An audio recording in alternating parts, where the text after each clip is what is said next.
Hey Bookaholics, and welcome back to another video. Today I am bringing you my May wrap up.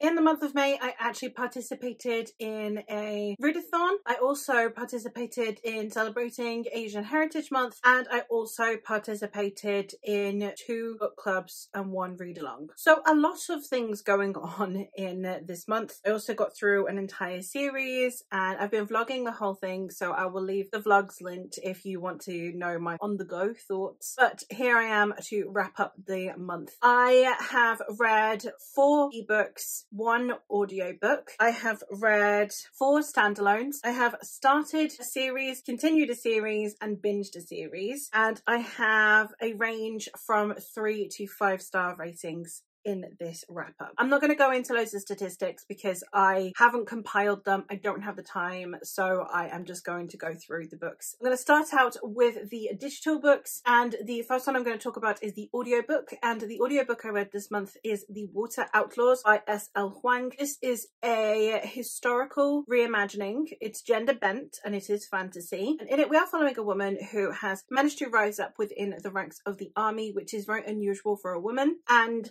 her friend, who has also garnered herself some privilege, have very differing views on what should be able to be accomplished by women. And while our protagonist is quite happy with the status quo and knowing that slowly but surely women will begin to garner more rights, is in direct opposition with her friend, who believes that they should be avidly pushing for more rights, especially women like them who are in positions of privilege. Our protagonist is very much a keep your head down, be thankful for what you've got, and she's very devout to this empire. So when she is lured into a situation that basically leaves her being branded a traitor to her empire, she then has to reconsider everything that she knows, everything that she values, and she has to go on the run and join some bandits. Now, this is a story that I think was definitely enhanced by the audiobook. It was narrated really well by the narrator themselves, and it was gentle story. It was told in a way that was very calming, but at the same time I never lost interest. I was constantly listening to the audiobook, but at the same time I could do other things, and it was soothing. It was great when I was having mental health dips, and it was just one that I was really happy to be listening to through the month. I really enjoyed the way that the characters' views and morals were questioned. I really liked this discussion around feminism and the idea that trickle-down rights aren't really a thing. You can't just be thankful for what little rights you are given and therefore not actually bother to ask for more when there is a clear social divide. So I think that was done really well, and questioning things like internalized misogyny, etc., were all handled in a really interesting way. I ended up giving this book 4 stars, and I would highly recommend the audiobook if you did want to pick up this book. Now, getting into the ebooks that I read, the first one that I read was Unwieldy Creatures by Adi Sai. This is a Frankenstein retelling, and in this story we are getting it from 3 perspectives. One from the doctor, who is the Frankenstein doctor, who is wanting to create life. We are also getting it from the perspective of their assistant, who has moral quandaries about what they are trying to do. And then we also get it from the perspective of the creation themselves. This is a story that is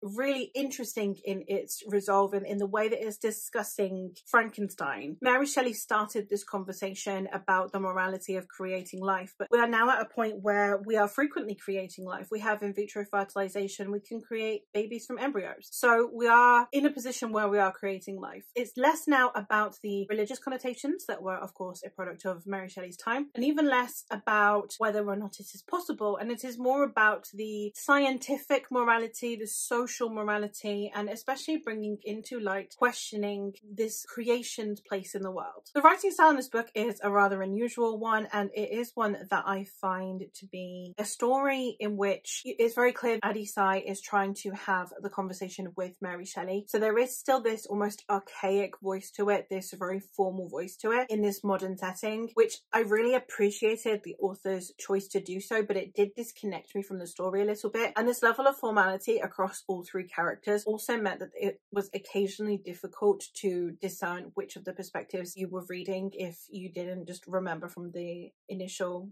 opening of the chapter where it tells you whose perspective you're getting. But I do think that the themes really did outweigh the problems that I had with the writing style. One of the things that is a very tiny thing, but I thought was really cool, is that the characters' names are actually written in their Chinese symbols, which means that then you are just given at the beginning a footnote with a pronunciation guide whenever the name comes up, and then it is just left as their name in their Chinese characters, which I thought was a really, really interesting thing, especially in a book that is discussing things like identity. Not having to metamorphosize or even Europeanize your name was a really interesting way to go about it. The next one that I read is one that is actually the Enby Bookclub book pick for this month, so I'm really looking forward to the live whenever that happens, and that was The Death I Gave Him by MX Liu. This is a Hamlet retelling, and we are following it through a different lens, in the sense that we are following it from multiple perspectives, not just from Hamlet. We are in a sci-fi setting, and we are in a research laboratory that is run by two brothers, and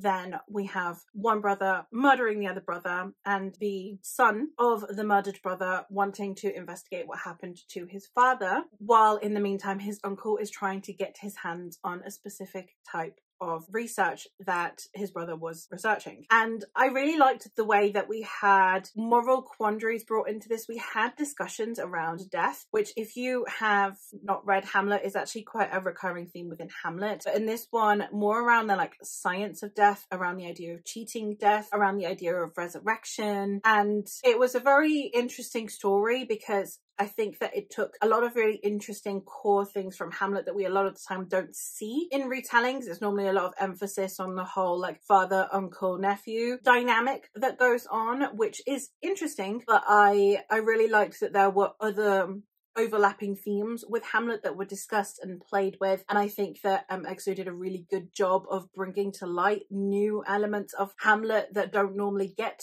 put into retellings. I was really enjoying having Felicia, who is the Ophelia character, have so much agency within this story. The relationship dynamic between the uncle and the mother also being a slightly different one. So it took really interesting takes from Hamlet in this novel in a way that felt very innovative, and I think that MXO did a really good job with this one, and I would highly recommend you check it out. The next digital one that I read is one of my favourite books that I have read this year. I absolutely love it with every fibre of my being, and that is The Book Eaters by Suni Dean. This is a story of a mother and a son, and they are book eaters, which is a somewhat vampiric type of being who consume books to sustain themselves. You will occasionally, instead of having book eaters, have mind eaters, who instead of consuming books will consume the minds of people. Now, book eaters do not normally associate very well with the mind eaters, because mind eaters consume humans and then leave them in a vegetative state. So we have our protagonist, who is a book eater, but whose son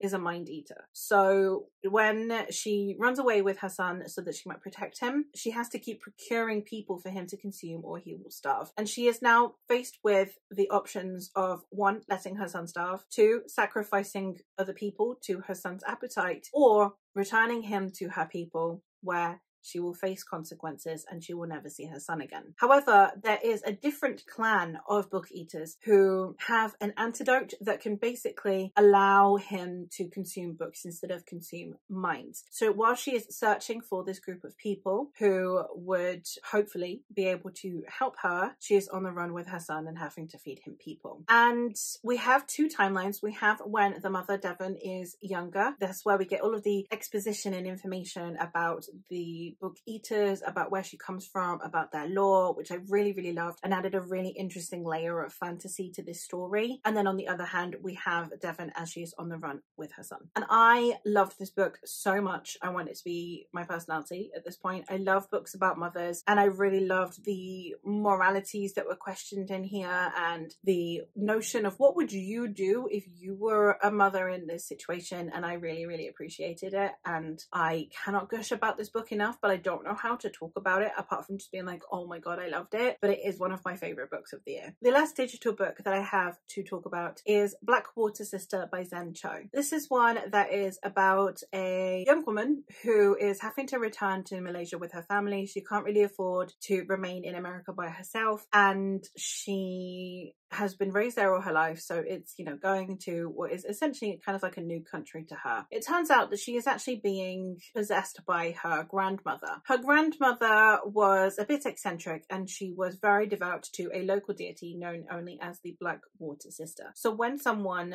insults her goddess, our protagonist's grandmother isn't going to take it lying down, and is definitely not going to let a pesky little thing like a death get in her way of her revenge, especially when she can just possess our protagonist. We have a bit of a doormat protagonist going on here. She's very much like a pushover. She's clearing in the closet. She hasn't told her parents. She's not really very good at sustaining herself. She wants to go do things, but she feels a little bit isolated and doesn't know how to communicate with anyone really, or stand up for herself. And having this cuckoo grandmother in her head really does shift up that dynamic a bit, which I really liked. There was just a thing with this book where it wasn't meshing with me very well. I can't really pinpoint what, but I just didn't like how we would receive information. I loved the descriptions. I loved the characterization. The plot was really fun. The humor was great. Just the way that we would receive information felt very much telling and not showing. There was an awful lot of info dumping going in this, especially in the first 50 pages, because we literally have them packing up their stuff. So they're just going through memories and things. And it's just very info dumpy when you don't know these characters yet,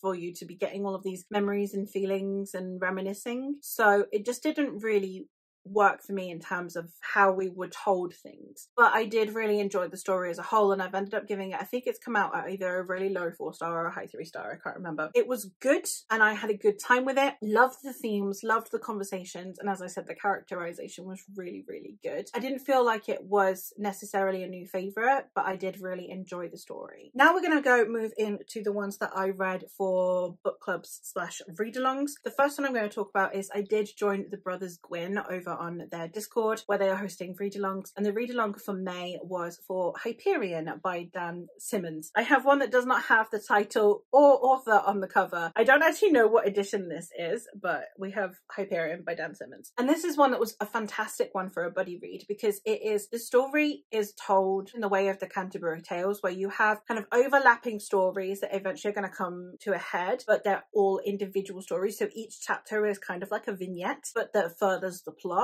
And then you have kind of it all coming together. And I believe that the cataclysm is going to happen in book 2, because this one ended in a way that should not have ended. It definitely should have continued into the next book. I'm kind of gutted I don't have the omnibus edition. But I did have a really good time with this one. Each part seemed to have a specific discussion. We had discussions on religion. We had discussions on parenthood, on politics, on war. We had a lot of interesting sentiments as well. We had a very good contrast of opinions as well. You had someone who is religious, but who is also not very moral, and the kind of quandaries that come with that. You have someone who is a soldier. There is also a very much anti-war undertone to the narrative, and overall there were just lots of elements in here that I think were handled really well. The discussions were actually being had right at the forefront of the novel, which is quite unusual I think for classic novels. They tended to want their discussions to be either really subtle or really preachy. Well, this one was just a conversation of themes, which I really enjoyed. And the other read-along book is the one for my read-along that I'm co-hosting with my friend Eleanor, who I will leave as always linked in the description. But we are hosting a read-along for the Temeraire series by Naomi Novik, and the May book was book 3, which is the Black Powder War. I do have an entire live show dedicated to discussing this, which I will also leave linked down below in case you want to hear my thoughts. So I'm not going to go too in-depth in this one because there is an entire video of spoilers about it. But for those of you who don't want spoilers, this is the 3rd book in the Temeraire series, and in this story we are spending most of it in Istanbul, and we are on our way back from China in this one, and it is a lot of the themes of this series are about war, because we are in the Napoleonic Wars, but if we had dragons. And I think that the discussion around this one was really good, because we have introductions of new characters. Each installment we have a new type of dragon, a new perspective on what dragons is. We have conversations about slavery, about sentience. We have discussions around colonialism and the futility of war in a way. And I just think that a lot of the conversations that are being had are done in a really subtle way, but they're right in the middle of the book. So there is kind of like an action at the beginning, action at the end, dip in the middle. So for those of you who are not necessarily theme propelled readers, I don't know how how well this series is going to go for you. In the Discord, we have the people who are giving it 4 stars like myself, and the people who are giving it 3 stars because they really wish that the middle section had a bit more action. So do bear that in mind. We had some introductions of some new characters in here, which I'm really enjoying, and I'm glad that we're kind of building up this band of followers slowly across each of the installments, and I'm really excited to get into book 4. Next standalone that I read was Babel by R.F. Kuang. This is a dark academia in which we are following a young man named Robin Swift, who is adopted from China and brought into London so that he might learn languages and then begin to work in the Tower of Babel, which is a fictional tower that is in Oxford University, and in it they manipulate silver. Silver is hugely important for the colonialism endeavours of the British Empire, and therefore someone who is native to a language will be able to manipulate the silver in that way much better, hence why they are constantly bringing in foreign students so that they might be able to further improve the uses of silver. And we are following Robin as he has to tackle the quandaries between his love for academia and his love for learning and his love for language, but the fact that everything that he is doing is in fact working towards the colonialism and therefore the oppression of his own people. And it's a very interesting narrative because it is told through a very biased lens, in the sense of like we have Robin, who has been raised by this Englishman and treated well and would have basically died if it weren't for this man, and this man has given him every opportunity, but at the same time this man is literally representing colonialism. And I really liked the conversations around that. The importance and emphasis of language in here were also amazing, and I really enjoyed that aspect. I ended up giving this book 5 stars. It's not really one of those that I think of in the sense that it's a new favourite, and more just impulse of the moment. I really enjoyed this story and I had a great time with it, and I am glad that I read it, and everything that I wanted to get out of it, I got out of it. So it was like a 5-star impulse, but still a 5 stars, and I really enjoyed this book. The next standalone that I finished was a space opera, and that is The Red Scholar's Wake by Aliette de Bodard. In this story we are following Siege, who is a data analyst and a bot maker, and they are on a ship that then gets taken over by pirates. Notoriously, the Captain Ricefish has taken over their ship, and they want Siege to help them. And it is a story about an investigation and people finding themselves along the way. So it's like they have to work together, but in getting to know each other they begin to understand themselves better. And because it is a very character-centric narrative, I really was hoping that the characters would pull through for me more than they did. I really liked so many elements of this, but just nothing was actually hitting hard enough. Like the plot didn't go hard enough, the themes didn't hit, it didn't go deep enough, the characters didn't feel real enough. So there were like lots of things, like the themes were good and the plot was good and the characters were interesting, but I didn't feel strongly about any single element of this story, which in the end felt really disappointing because there's so many things that were nearly good. And that's kind of the same as with Blackwater Sister, where there's just a lot of things that like were nearly new favorite material, and almost like the disappointment of that brought it down even more. I ended up giving this one 3 stars. Like I said, there were so many things that were good about it, it just didn't really land with me the way I wanted it to. Another one that I finished and have also somewhat mixed feelings about, I suppose, is This Is How You Lose the Time War by Amal Al-Motar and Max Gladstone, and this one is a sci-fi romance, and in it we are following 2 people. We are following Red and Blue, and they are on opposite sides of a conflict. We have the Garden and we have the Agency, and they are in conflict with each other over time and space. And we have 2 agents, one from either side, who begin to communicate with each other over time, and then they begin to fall in love with each other. And it is a romance. It is told in a somewhat epistolary style at times, like there are definitely like the letters in there between the 2, the notes that they leave each other, and I liked it. But the problem that I have is that this story is more about the telling than the story. It's much more about the prose and the way the story is being told than it is about any of the actual content. The plot is not overly innovative, it's just 2 people from opposite sides who are corresponding with each other until they fall in love, but it's the way that the story is told. But that to me just felt a little bit convoluted in the telling, so it was really interesting. It was a really innovative way of telling this story, and I really do appreciate the writing style, but at the same time, it can't really be a new favorite because the sole investment that I would have in it would just be the romance between the two, which is being told in this really unique way, which just isn't really my thing. So out of my comfort zone, definitely glad I read it. 4 stars, really good book, but not a new favourite for me like it is for most people. And the last of the standalones that I have is I read The Buried Giant by Kazuo Ishiguro. I did partly buddy read this with my friend Steve, whose website I will leave linked down below. And this is one that I had a very interesting time with because it's one of those where not an awful lot is happening while lots is happening, and there are lots of themes in here and it's very difficult to discuss. But we are following Axel and Beatrice, who are searching for their son, and they need to traverse this landscape which is a mixture of historic and fantastical. It is set a generation after King Arthur, and we do have both the conflict between the Britons and the Saxons, which were the Britons being the Roman colonizers and the Saxons being those who had previously been inhabiting the island. And then we also have this Arthurian legend landscape in which we have ogres and we have dragons and knights, etc. So the combination of the two made for a very interesting story. It's very literary in the way it's told. A lot of the fantastical things are potentially metaphors or discussions at least to be had. It's very theme heavy, especially in regards to memory and cultural identity and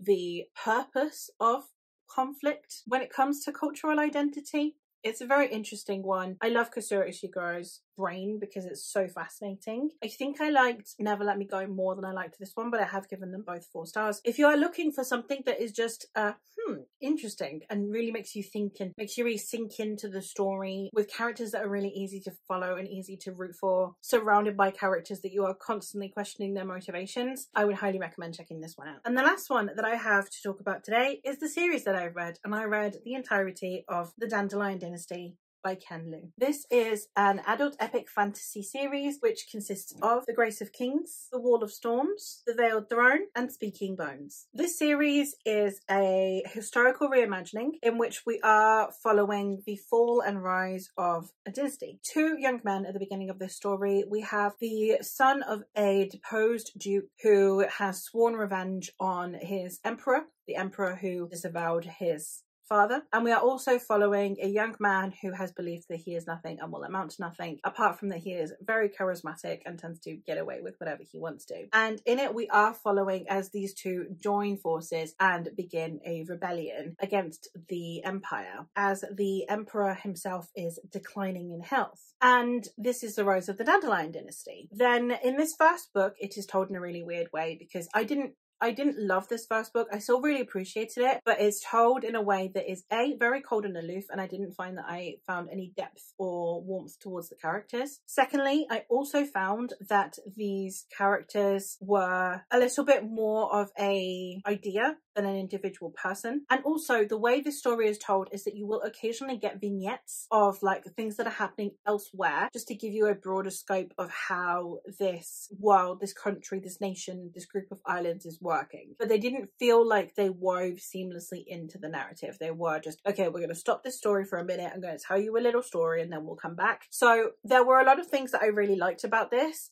and it was incredibly well written. The themes were done amazingly. The world building is top tier. We have a steampunky setting going on here on this Asian backdrop, and I really liked the politicking that came with this as well. So there were so many things that I really liked, but it didn't really hook me the same way as it seems to most people, and it seems to be like this is one of most people's favorites, and that was not the case for me. So I did kind of wonder if this would just be like a decent series. The second book really did pick up from there, and it really did bring in those characters and really tightened up that narrative in a way that everything flowed really seamlessly. I began to really care about the characters. Their motivations were absolutely insane in this one because we have them a few years later. So after the events of Grace of Kings, we jump a few years and then we get to this one. And this is one where, so we have characters who were young in the first one now being older and wiser and having had these lived experiences. We have the children now beginning to grow up and question their place in the world world, which is really, really fascinating. And I just thought was handled really well. We have characters who seem to have metamorphosized almost because of the things that they have seen, the things they've done, the choices they have to make has changed who they are and their values from book 1 to book 2. And it's done in a really seamless and organic way, in a really intellectual way. And the world building just keeps getting better and better with each book. So I ended up giving this one also 4 stars, but it was a substantially higher 4 stars. Only for book 3 to come in and me give it a whopping 5 stars. This book was absolutely incredible. This is where I began to love this series. This is one where it was pulling at my heartstrings. I cared about the characters. I absolutely loved the discussions around where in the first 2 books you have had these older characters that have very much been basing everything they do on future generations and what future generations will need and what they can do for future generations and their legacy, only for then in this book to be where that future generation is coming into their own and making their own decisions which may not align immediately with that of their parents, which I just think was handled so well, because that is exactly how generational events actually work. You can think that you're doing everything you want for the betterment of the world for your children, only for your children to be like, actually, I want this type of world instead. And I really like that, because obviously their lived experiences are not the same as their lived experiences of their children. So I just think that this book handled the idea of a dynasty really, really well. And I'm super excited that this book exists, because it's a really good conversation about how generations work. And we have, so these characters are now older and they themselves are starting to have kids. And it's really fascinating to watch, because it really did flow through amazingly. And then of course we wrap it up with Speaking Bones, which was just immense. It was incredible. I cannot tell you how much this series by the end of it had me.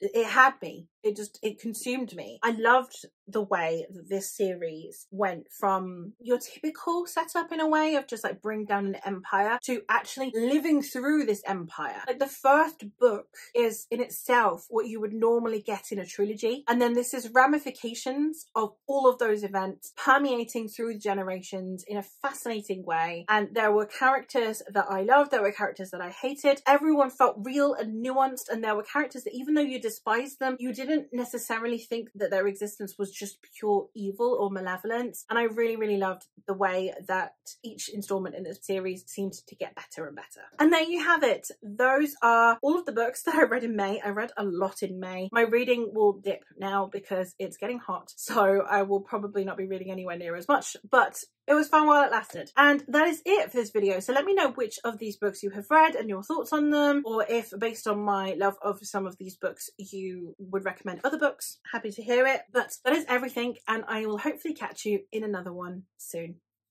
Bye!